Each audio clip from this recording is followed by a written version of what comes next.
Radio Grand Lac. Vos émissions préférées sont toutes sur Radio Grand Lac. La nature et vous, découvrir et s'émerveiller avec Sandrine sur Radio Grand Lac.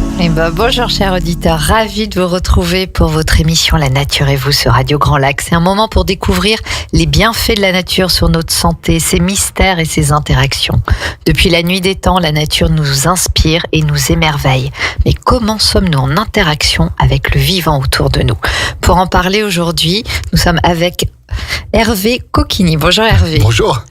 Je vais vous le présenter dans quelques instants. Alors, peut-être avez-vous remarqué en se promenant en forêt, vous avez peut-être regardé sur les troncs d'arbres, il y a des sortes de champignons qui pourraient ressembler à des mousses. Ou bien, des fois, sur les vieilles pierres, on peut aussi remarquer comme des taches végétales qui sont parfois orangées ou peut-être vert pâle. En fait, tous ces champignons, car ce sont des champignons, ce sont des lichens. C'est des organismes fabuleux, l'un des éléments qui a permis la vie sur Terre. Et pour en parler aujourd'hui, nous sommes donc avec Hervé Coquini. Vous êtes mycologue, lichénologue, voilà, responsable du conseil scientifique du Muséum Histoire Naturelle de Chambéry. Vous êtes impliqué dans de nombreuses recherches sur le lichen, dont entre autres avec l'Université Savoie-Mont-Blanc. Et avant ça, en fait, vos études et votre première partie de vie, j'allais dire, c'était plutôt sur les fonds marins et les micro-organismes. C'est ça. Mais en fait, déjà petit, vous êtes tombé dans la soupe aux champignons, parce que vous partiez avec l'un de vos voisins partir explorer et cueillir des champignons. Puis après, ce sont vos rencontres sur le chemin, dont une très importante avec le célèbre mycologue savoyard local Roger Girel, votre enseignant, qui vous a transmis sa passion et autour justement des lichens, des champignons. Et ce sont ces rencontres qui vous ont amené à vos activités actuelles. Alors, comme à tous mes invités, cette question, que signifie la nature pour vous, Hervé ? C'est la vie, dans tous ses aspects. C'est nous, en fait, tout simplement. Il faut pas oublier qu'on fait partie de cette biodiversité. Et on n'est pas ni au-dessus, ni à côté, ni contre, bien sûr. Et on en fait vraiment partie, donc on a un rôle à jouer dans tout ça. Voilà. Donc c'est important. C'est plus qu'important. Et alors, donc, ces lichens, parce qu'il y a plusieurs sortes, qui sont-ils, en fait ? Alors, pendant très très longtemps, on savait pas trop. On savait pas trop où les ranger. Ça dérangeait même plutôt. Ça a été rangé dans le règne des mousses, des plantes. Et puis avec l'apparition des microscopes à balayage, on s'est rendu compte que c'était un champignon associé à une algue. Donc là, à partir de là, tout a changé. Et c'est les mycologues qui s'en sont chargés d'étudier un peu tout ça, mais c'est très très récent. C'est dans les années 1980, donc le siècle dernier. Et donc voilà, donc c'est un champignon à part entière, en association avec une algue verte. Et les lichens sont apparus il y a à peu près 600 millions d'années. Alors c'est difficile à dire parce que il y a très peu de fossiles. C'est un organisme plutôt discret, donc il y a très très peu de fossiles et donc de vestiges de lichens. Mais ça a été daté aux alentours des 600 millions d'années à peu près. Donc, ça a une particularité parce que quand même ils sont un peu ils font partie, s'ils sont issus d'une algue, ils font partie de la vie sur Terre. Ils ont certainement joué un rôle dans l'apparition de la vie sur Terre. Alors bien sûr, en fait c'est l'association d'un champignon, on va dire à 75% à peu près, et d'une algue verte à 25%. Dans certains cas un peu extrêmes, ils font le ménage à trois, en fait. Il se rajoute une cyanobactérie. Dans le cas où, par exemple, ils vivraient dans un endroit recouvert par la neige, des longues périodes, où la photosynthèse ne pourrait pas se faire. Donc il y a une cyanobactérie, donc une algue bleue qui se rajoute. Pour les espèces qui vivent dans les forêts un peu profondes, un peu sombres, c'est la même chose. Il y a une cyanobactérie en plus. Mais en fait, c'est une belle association. Ça, c'est la première hypothèse.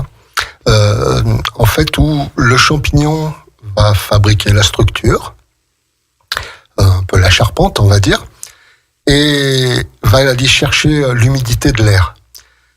Alors que l'algue, elle va profiter donc de sa couleur verte, que le champignon n'a pas, pour faire sa photosynthèse avec les rayons du soleil et apporter la nourriture aux champignons. Alors les champignons, en fait, ça se nourrit de matière carbonée, donc de sucre, en gros.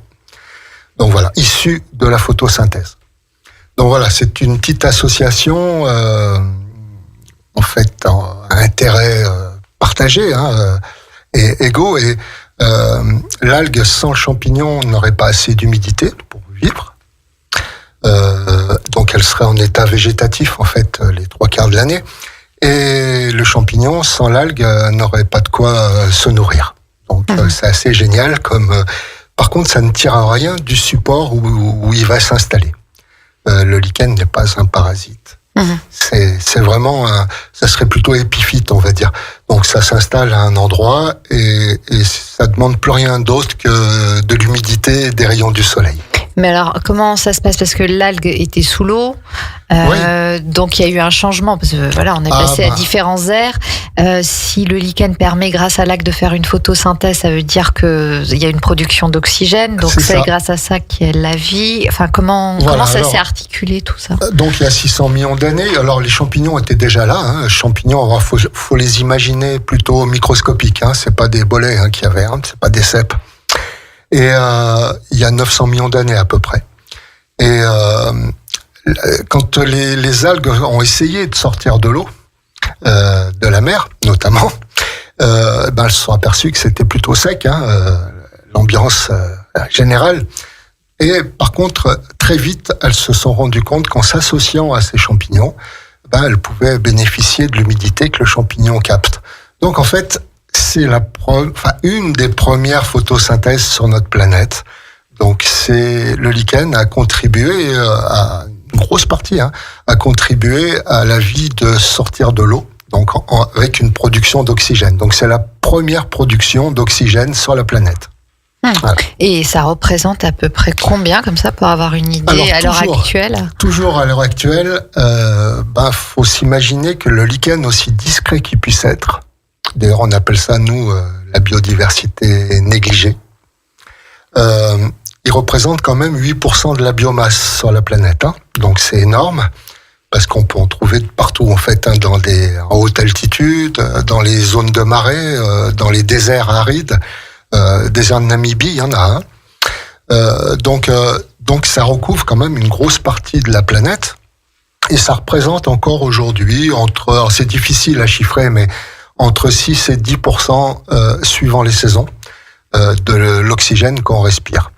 Voilà. Donc vous voulez dire, par exemple, en hiver où il y a moins de feuilles, quand les feuilles des arbres, c'est plutôt le lichen qui prend le relais. Oui. Les lichens ont cette capacité, contrairement aux végétaux, à faire la photosynthèse jusqu'à moins 10 degrés. Donc pratiquement toute l'année. Voilà. Et du coup, on va basculer sur un autre sujet, parce que c'est aussi l'intérêt des lichens, c'est que les lichens sont des indicateurs d'air pur, de qualité de l'air, on va dire. Et alors, autant ils peuvent supporter à peu près tout, des températures extrêmes, même très basses aussi, jusqu'à moins 180 degrés. Mais attendez, avant vous disiez moins 10. Alors, la photosynthèse se fait jusqu'à moins 10 degrés. D'accord. Oui. Mais par contre, lui supporte des températures beaucoup plus basses et beaucoup plus hautes, jusqu'à entre 70 et 90 degrés. Donc voilà, ça résiste à peu près à tout, sauf aux pollutions atmosphériques causées par l'homme. Donc on en a besoin pour respirer d'un côté, et de l'autre, on a tendance par nos pollutions à l'éliminer, ce qui est bien dommage. Et qu'est-ce qui a été observé, j'imagine, peut-être pendant la période Covid, parce que il y a eu moins d'activité humaine. Alors non, est-ce qu'il y a eu une observation particulière? On peut pas, parce que la croissance, c'est quelques millimètres par an, voire des fois quelques dizaines de millimètres. Enfin, pas dizaines, quelques microns même. D'accord. Donc voilà, donc on peut pas s'en rendre compte. Il faut plus de recul que ça. Mais toujours est-il qu'on sait, dans des zones très polluées, alors dernièrement, on a travaillé un peu sur la vallée de l'Arve. Et en fait, il n'y a plus beaucoup de lichens, voire plus du tout. Donc, en fait, ce sont les lichens qui ont la plus petite croissance, qui supportent le mieux la pollution, puisqu'elles prélèvent moins dans l'air. Voilà.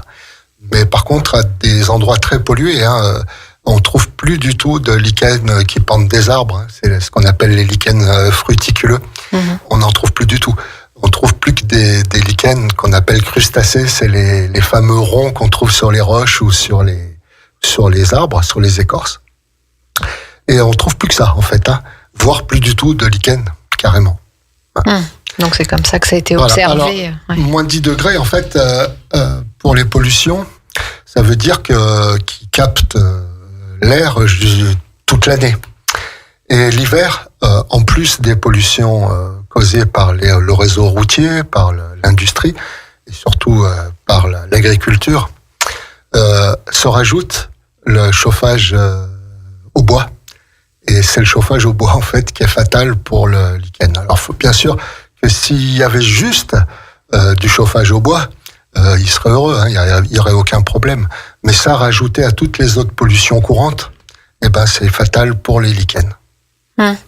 Mais c'est intéressant comme réflexion, parce que à l'époque où on n'avait pas d'autre chauffage que le chauffage au bois, le lichen était quand même présent, en fait. Ouais, mais il n'y avait pas ces pollutions liées à l'agriculture, puisqu'on n'utilisait pas ces produits. Les pesticides. Voilà, tous ces écocides, voilà, tous ces produits acides. Donc il n'y avait pas ça, et puis il n'y avait pas une industrie aussi élevée, et puis pas autant de véhicules non plus. Donc voilà. Encore que les pollutions dues au réseau routier ont tendance à baisser, parce que y a des améliorations sur les métaux, les particules. Voilà. Et alors, donc on trouve effectivement le lichen parce que vous disiez c'était j'ai oublié, discret, non? Oui, non, alors la biodiversité. La biodiversité négligée, excusez-moi. Voilà. La biodiversité négligée, mais alors, donc on trouve sur les... Zonka qui a écrit ça. Alors, d'ailleurs, s'il y a un livre que je vous recommande sur les lichens, il s'appelle Lichen au pluriel, et c'est un livre de Vincent Zonka. Alors, c'est pas un livre pour reconnaître les espèces, mais c'est un livre pour comparer la société lichen à la nôtre. Oui, de toute façon, le vivant nous enseigne que ça, voilà, si on sait vraiment l'écouter et l'observer. Donc, les lichens, on les retrouve, comme dit, sur les troncs d'arbres, les pierres, mais y a-t-il d'autres endroits encore plus discrets, en fait? Au sol, on en trouve dans la mousse, de partout, vraiment de partout. Alors, il y a des lichens qui se voient un peu plus, parce qu'ils sont un peu plus gros, mais il y en a il y a des micro-lichens, donc ceux-là, il faut la loupe. Ouais, parce qu'en fait, il faut les distinguer de la mousse. Des fois, ça pourrait s'apparenter comme ça quand on ne connaît pas, je veux dire. Alors, quelque part, le système reproductif est assez proche, puisque c'est par des spores, comme les champignons, les mousses, les fougères aussi. Donc, et les myxomycètes, les fameux blobs. Voilà. Donc ça, c'est par des spores. En fait, la mousse, elle est quand même bien verte, elle a des racines. Pour se fixer, alors que le lichen, pas du tout. Le lichen, pour se fixer, alors il y a deux systèmes. Le plus courant, c'est que le lichen va fabriquer des acides. Alors il y en a à peu près 1 millier d'acides différents, adaptés au substrat où il veut s'installer. Et cet acide va dissoudre légèrement le support, pour que le lichen puisse s'accrocher. Après, c'est fini. Après, il n'y a plus de destruction de support, en fait. C'est léger, c'est vraiment léger. Et donc, c'est pour ça qu'il y a des lichens qu'on retrouve spécifiquement sur les roches calcaires ou sur le basalte ou le gneiss ou le granit, ou même les bétons, les ciments. On les trouve là-dessus parce que l'acide est adapté à ce support. Ou alors sur les racines acides, comme les racines de conifères, ou des racines un peu plus lisses. Voilà. Donc ça peut s'installer partout. Et la deuxième méthode, c'est ce qu'on appelle des rhizimes. C'est-à-dire, c'est des espèces de petits crochets, de petites racines que certaines espèces ont. Et donc, ça s'accroche au support. Mais quand même, il y a quand même cet acide quand même qui va aider aux racines à s'accrocher. Voilà. Et alors, là me vient une question, parce que on sait qu'il y a des associations, en fait, de la coopétition dans la nature. Les lichens qui s'accrochent aux arbres, est-ce qu'il y a des bénéfices mutuels? Parce que généralement, oui. C'est jamais par hasard que telle chose, qui est, voilà, des symbioses Bien entre sûr. tel et tel végétaux ou animaux et végétaux. Donc, comment ça se passe entre le lichen et l'arbre? Les lichens sont des refuges, aussi pour divers insectes. Des insectes qui peuvent se nourrir de parasites des végétaux. Donc, en fait, ça fait comme une haie dans l'agriculture, c'est-à-dire que c'est un refuge pour les prédateurs des prédateurs, et ainsi de suite. Et du coup, à la fin, ça finit par faire un équilibre biologique parfait, où tout le monde vit en harmonie, on va dire. Alors, il y a ce côté-là. Après, en plus, comme c'est un refuge pour les insectes, c'est aussi un formidable garde-manger pour les oiseaux, notamment l'hiver. Donc voilà, il y a plein d'avantages. Et il y a énormément d'animaux. Alors, il y a tout, mais principalement des araignées et des insectes qui font du mimétisme et qui prennent l'apparence de ces lichens, les couleurs, ou même l'apparence, des fois, avec des pattes pleines de petites branches. Enfin, c'est assez drôle à voir. Et alors, il y a des insectes qui sont lichenophages, c'est-à-dire qui vont se nourrir des lichens, mais souvent c'est pour se camoufler des prédateurs, c'est pour se cacher des prédateurs, ou pour se cacher, pour attraper leur proie. Voilà. Donc il y a plein de choses. Mais il y a même des oiseaux qui vont prendre cette couleur un peu lichen pour se camoufler aussi. Des oisillons, beaucoup. Alors, je vais faire une aparté qui n'est pas très drôle, mais ça me fait penser finalement au camouflage de l'armée. Oui, c'est ça. Voilà, parce que finalement, en fait, la nature ça. A encore inspiré. Enfin, désolé, c'est pas. Oui, non, mais c'est ça. Mais finalement, c'est ça, en fait. D'ailleurs, pour les camouflages, je fais une petite aparté. Ça n'a rien à voir avec les lichens, mais par exemple, les oiseaux. Chez les oiseaux, le mâle est toujours beaucoup plus coloré que la femelle, et en fait, c'est pour une bonne chose. C'est pour attirer le prédateur. Voilà, pour essayer de sauver son nid, la femelle avec les petits. D'accord. Mais c'est important ce que vous dites, parce que là, on fait une petite aparté par rapport au lichen, mais parce que on entend plus. Enfin, moi, en tout cas, j'en étais restée là sur plus le mâle qui parade pour attirer à lui finalement les femelles, mais bon, c'est aussi pour attirer à lui les prédateurs et défendre sa famille. Voilà, en fait. là, c'est tout son rôle. Ouais, d'accord. Ouais. Et l'arbre, qu'est-ce qu'il en retire? Parce que là, on a parlé, le lichen, lui, il trouve un support. Est-ce que l'arbre, si on reste sur les arbres, en retire quelque chose? Cet équilibre qui se crée autour de l'arbre, en fait. C'est surtout de ça qu'il en profite. Et puis, comme tout champignon, il y a des gros avantages.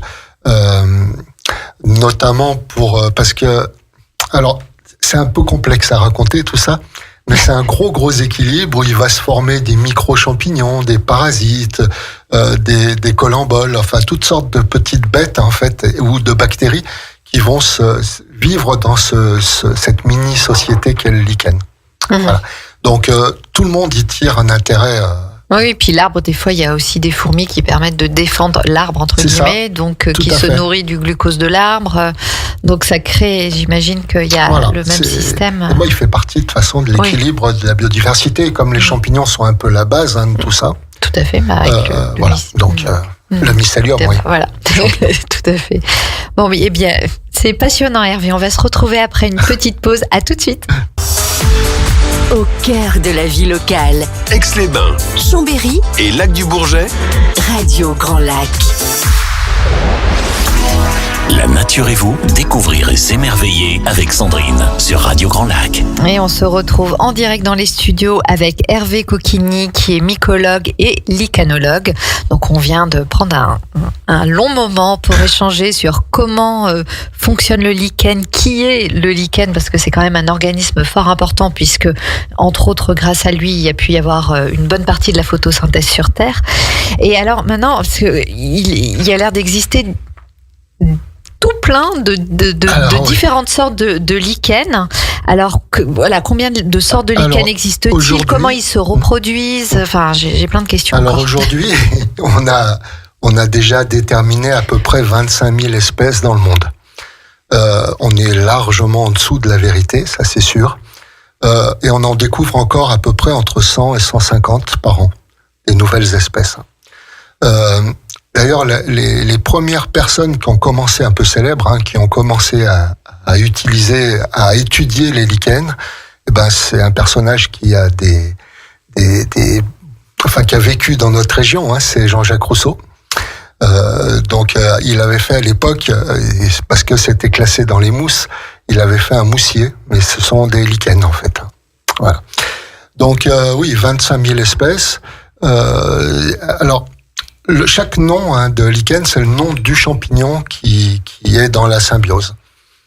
Et ça fait partie du règne fongique depuis 1980-81, parce qu'en fait la seule reproduction sexuée, c'est le champignon qui l'a fait en solo, donc en faisant ses spores.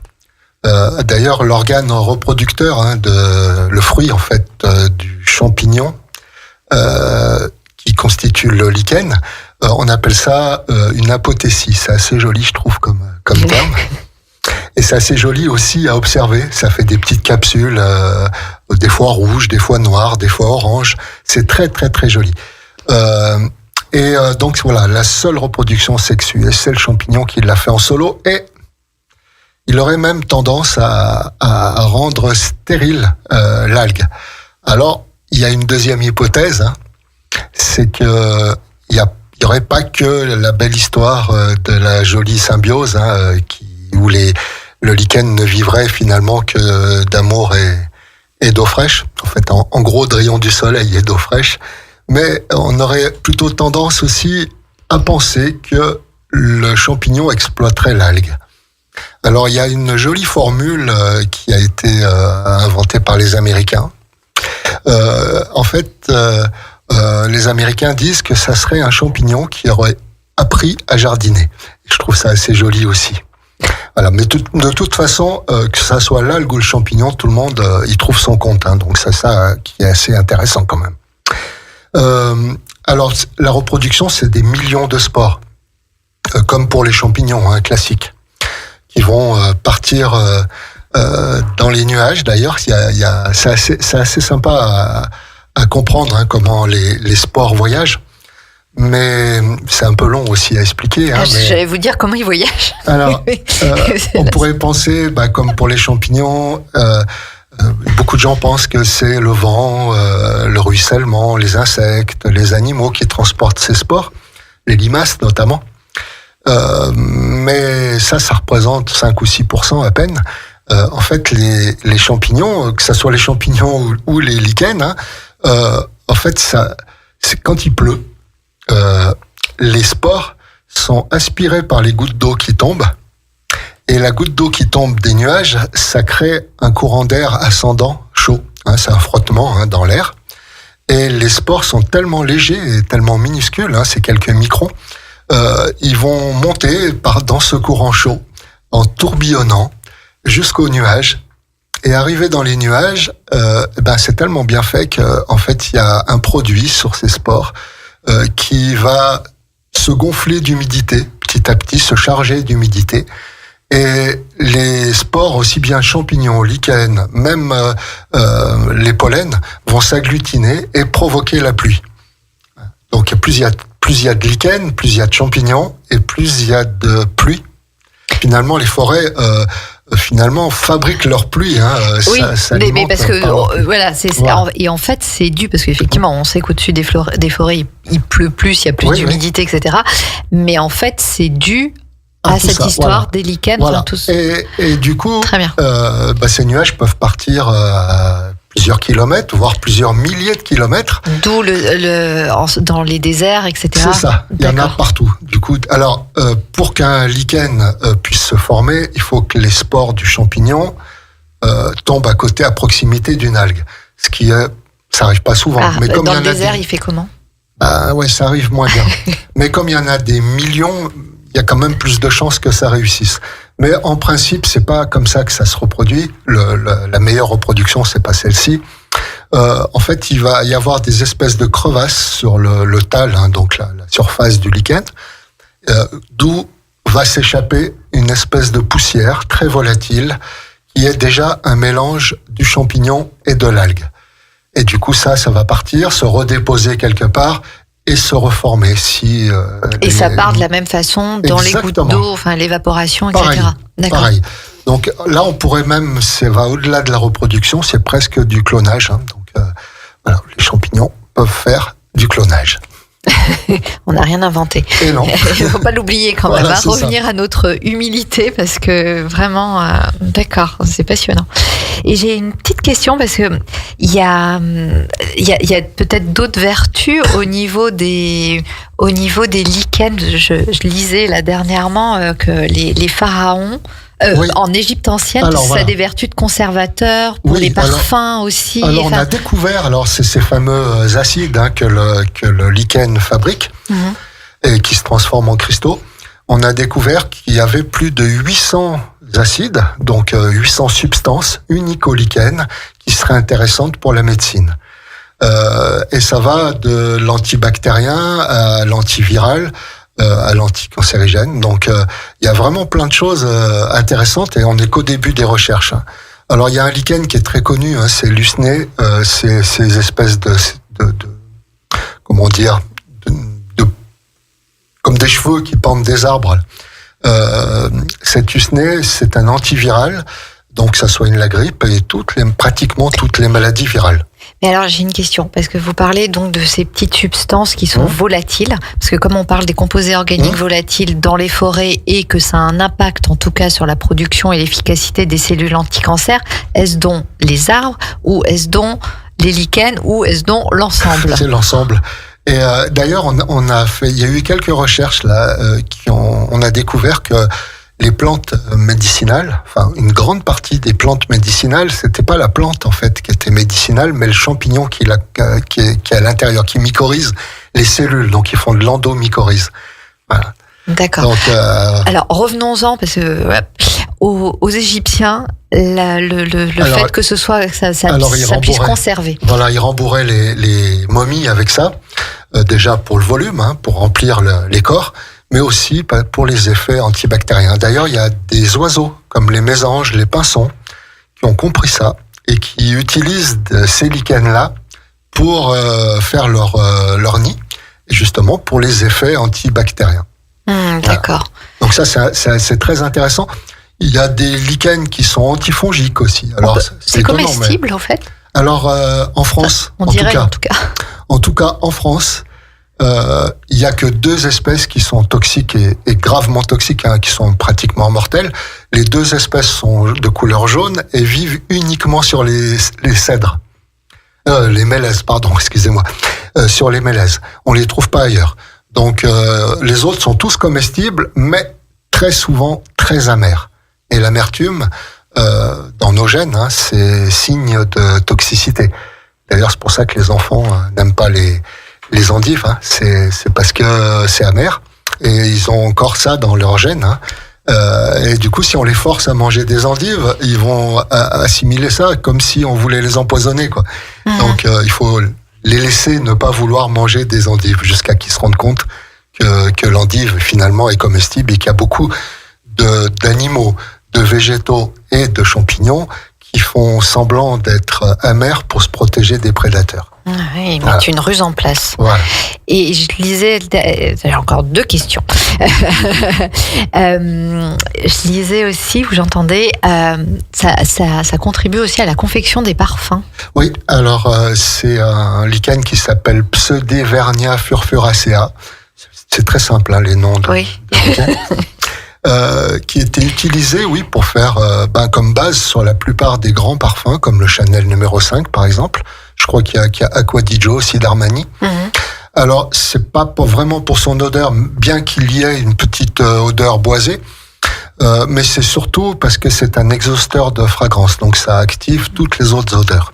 Alors, ça a été abandonné au profit de molécules chimiques, ce qui est pas plus mal pour les espèces. parce que ça a aussi des propriétés photoallergisantes, c'est-à-dire qu'on attrape des coups de soleil. Oui, c'est logique. Voilà. Il y a la photosynthèse, donc du coup, on voit bien qu'il reste. Ouais, Hervé, c'est passionnant. Il y a encore plein de questions à poser, mais alors, il y a peut-être une solution finalement. Où on peut vous retrouver, parce que je crois que vous œuvrez dans un jardin spécial. J'ai créé il y a 2 ans, j'ai ouvert il y a 2 ans, mais c'est au bout de 5 ans de travaux, un jardin qui s'appelle le Jardin Conservatoire des lichens et des champignons. C'est à Apremont, donc pas très loin, au pied du Granier. Et là, donc on peut y trouver... Excusez-moi, pour nos auditeurs qui nous écoutent hors Savoie, c'est en Savoie. C'est en Savoie, oui, dans le massif de la Chartreuse. En fait, on peut retrouver... Alors, c'est un jardin qui est consacré à tout ce qui est lié aux champignons. Donc, comme les lichens sont des champignons, il y a une grosse part sur les champignons, sur les lichens. Il y a plus de 800 espèces de lichens en situation, donc il a fallu recréer les biotopes. Il y en a de toutes les régions de France et voire d'ailleurs. Il y a des lichens d'un peu du monde entier. Et voilà, donc on peut les voir. Il y a des loupes à dispo en plus, on peut les observer. Il y a toutes les explications, la visite est libre. Donc voilà, et après il y a une grosse partie où ça parle vraiment de champignons. Champignon celui qu'on connaît, le champignon supérieur. Et puis il y a aussi le lien entre le maraîchage et les champignons, la vigne et les champignons. Alors ça, il y en a une multitude, et notamment l'alcool, la fabrication d'alcool qui est due à un champignon. Et d'ailleurs, ce champignon fabrique de l'alcool. C'est pas pour nous faire plaisir, en fait, c'est juste pour éliminer toute concurrence, les bactéries et les autres champignons. Voilà. D'accord. Mais on en profite bien quand même. Donc voilà, donc il y a vraiment une multitude de choses à voir. Il y a des jeux, il y a un coin pique-nique. Enfin vraiment, on peut y passer des moments. D'ailleurs, j'ai plein de gens qui y reviennent régulièrement. Voilà. Et si on veut vous contacter, où peut-on vous retrouver ? J'ai un site, c'est... Hervécoquini. Non, c'est animateur champi, tout attaché. Animateur champi. .com. D'accord. Voilà, et on peut retrouver, j'ai mon agenda, je fais pas mal d'animations. J'ai beaucoup de travaux scientifiques, avec notamment Savoie-Mont-Blanc, mais pas que, le CBNA aussi, le Conservatoire Botanique National Alpin, le Parc de la Vanoise. Enfin voilà, il y a plein de... En fait, l'avantage des lichens, c'est qu'on peut faire vraiment plein de choses, il y a plein de sujets Même la cuisine. Alors la cuisine, il y a un lichen qui était dans la recette pour fabriquer les hosties. D'accord, voilà.